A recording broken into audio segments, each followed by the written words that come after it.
Hello, welcome to my channel CNCR science and math concept.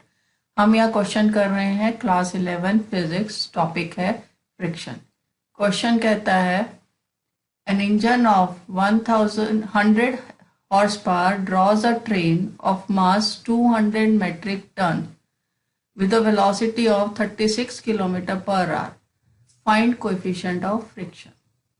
तो हमें यहाँ पे जो मास है ट्रेन का वो दिया है 200 metric ton, that is 200 into 1000 kg। 1 metric ton means 1000 kg।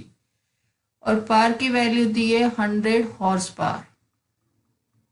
1 horse power की वैल्यू होती है 746 वॉट।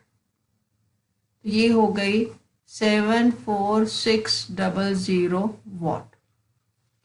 और वेलोसिटी जिसके साथ ट्रेन मूव कर रही है वो है 36 किलोमीटर पर आवर, जिसे हम कन्वर्ट करेंगे मीटर पर सेकेंड में।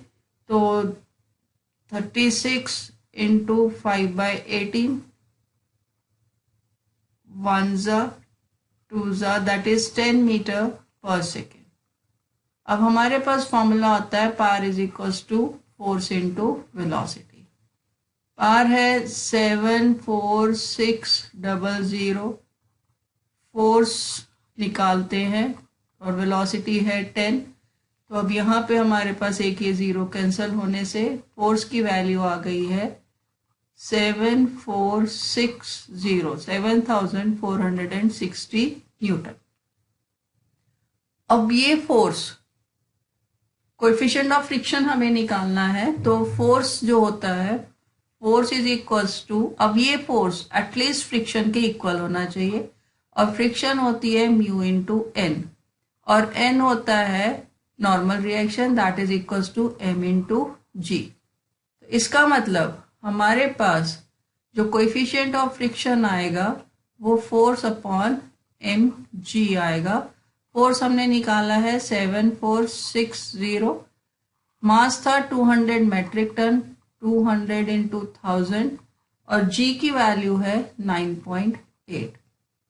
इस कैलकुलेशन को सॉल्व करने के बाद हमारे पास कोएफिशिएंट ऑफ फ्रिक्शन की वैल्यू आ रही है 0.0038।